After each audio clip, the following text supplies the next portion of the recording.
I cannot remember how, when, or where I met Ligeia. It was a long time ago, and my memory is not good. But I think I met her first in a large old city near the Rhine in Germany.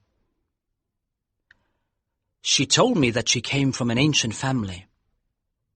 But I never knew the family name of the woman who was my friend, my partner in my studies, and finally my wife.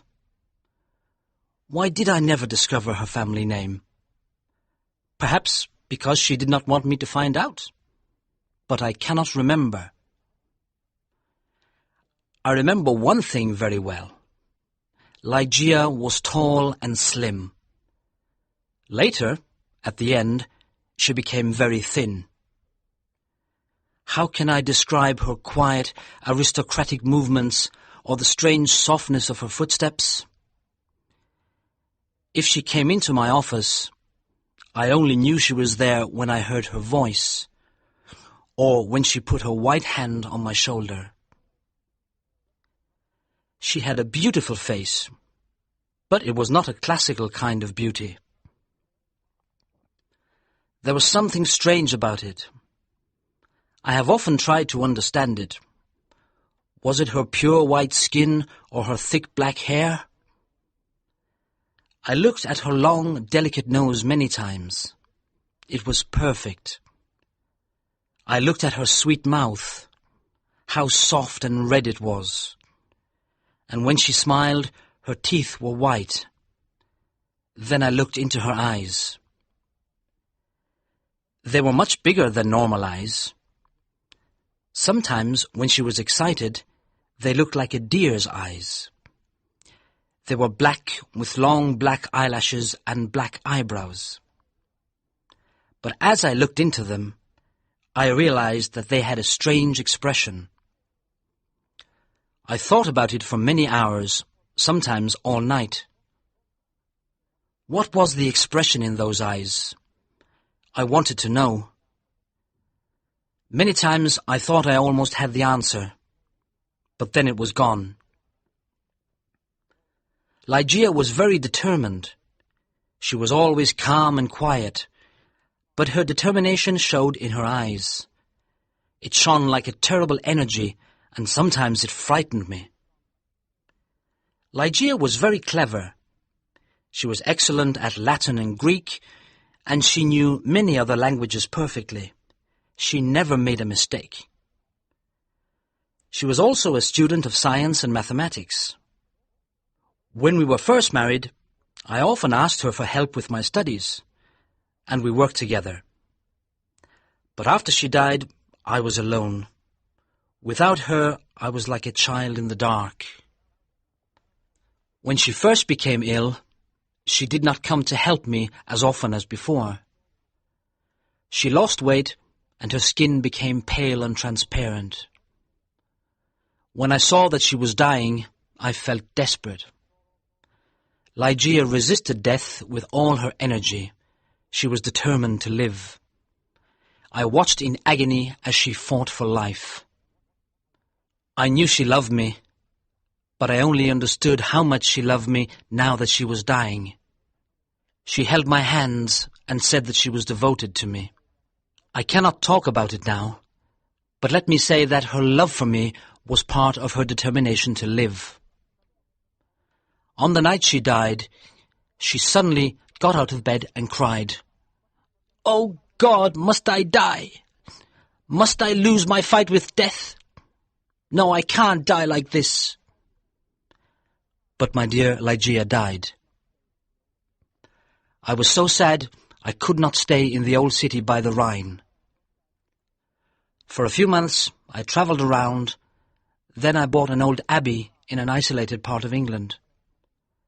This dark, sad place expressed my feelings of loneliness. But I decorated it with beautifully colored curtains, carpets, and ornaments. I said to myself, perhaps the bright colors will make me feel happier. Unfortunately, they did not. I began to drink too much. But I do not want to speak about that time of my life. I will only say that one day I married Lady Rowena Trevanion of Tremaine. My new wife had blonde hair and blue eyes. She was very different from my first wife, but how could I ever forget Ligeia? I took Lady Rowena back to a room high up in the tower of the Abbey, where we lived for the first month of our marriage. The room was very large, with an enormous window made of glass from Venice. The ceiling was high, like a church, and in the centre there was a big gold chandelier. There were sofas from the east and an Indian bed. On the walls were long tapestries, like carpets, with designs made of gold. The tapestries moved every time the wind blew. My wife was afraid of me because I was often sad and depressed. She did not love me much and stayed away from me, but I preferred this. I always thought about Ligeia, my beautiful Ligeia, dead in the tomb. Sometimes in my dreams I called to her in the night. I imagined that perhaps my love for her could bring her back to me. At the beginning of the second month, Lady Rowena became ill. She did not sleep very well, and told me she could hear sounds and movements in the tower. "You have a fever," I said. "You're imagining things." She got better, but then she went back to bed with a second illness, worse than the first. The doctors could not understand it. Again, Rowena began to hear little sounds and movements in the bedroom, and they frightened her. One night, at the end of September, she woke up suddenly. I was sitting on a sofa by her bed.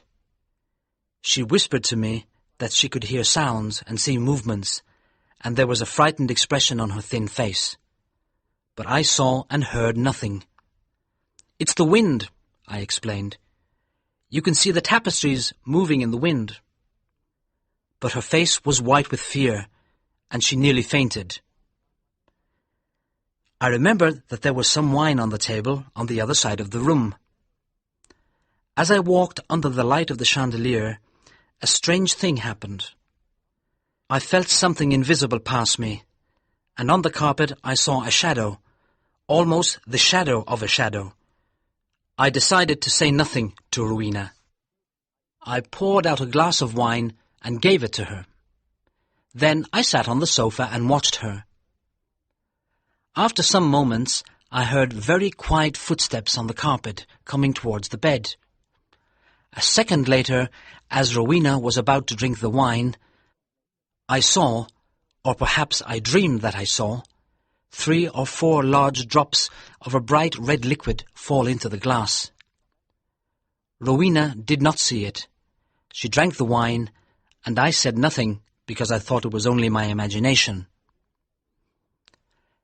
After this, Rowena's health got much worse, and on the third night she died. Her servants prepared her for the tomb, then covered her with a sheet. The next night I sat alone with her body in the bedroom. Strange forms and shadows moved around me. I looked nervously into the dark corners at the moving tapestries, and I felt frightened. Then I looked at the carpet under the chandelier. There was no shadow there, and I felt better. When I looked at Rowena on the bed, sad memories of Ligeia, the only woman I ever loved, came back to me. It was perhaps around midnight when I heard a sound. It was quiet but clear, and it woke me from my dreams. I thought it came from the bed. I listened in terror, but I did not hear it again. I looked carefully at Rowena for any sign of life. She was not moving, but I continued to look at her. Minutes passed. Then I noticed a little colour in Rowena's face. My heart stopped in horror. I could not move. When I understood that Rowena was not dead, I tried to revive her. But soon the colour disappeared from her cheeks. Her face looked like marble again, and her lips were thin with the horrible expression of death. When her body was cold and rigid, I fell onto the sofa and dreamed about Ligeia. An hour later, I heard the same sound as before. I listened. Yes, there it was again, a sigh from the bed. I ran over and saw clearly that her lips were trembling. Then they opened, showing her bright teeth. I thought I was going mad. There was a pink colour on her cheeks and neck. Her body was getting warm again, and her heart was beating a little. Lady Rowena was alive. I did everything I could to revive her. Then, suddenly, her colour disappeared. Her heart stopped, and her body became cold and rigid. I sat down and began to think about Ligeia again. Then again, for the third time, there was a sound from the bed. But why must I describe the horrors of that night? Again, I tried to revive Rowena, and then a fourth time. Each time, she seemed to fight with an invisible force. And each time, her body changed. I cannot say how, but she looked different. It was nearly dawn when she moved again. I was sitting on the sofa, exhausted, but Rowena's body moved with more energy than before. Her colour returned, signs of life changed her face. Her eyes were closed, but she looked alive. Then she suddenly got out of bed and walked slowly to the centre of the room, like she was walking in her sleep. I did not tremble. I did not move.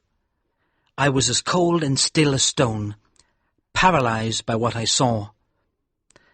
As I looked at her, my head filled with wild thoughts. Was Rowena really alive? Could I really see her blonde hair and blue eyes? Why wasn't I certain? I could not see her mouth very well, but her cheeks were like pink roses. Weren't they Rowena's cheeks? But wasn't she taller than before? I was filled with a kind of madness.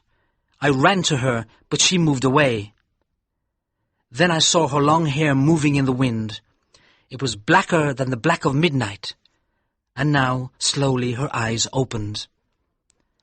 I shouted like a madman, "These are the black eyes of my lost love, the eyes of Ligeia."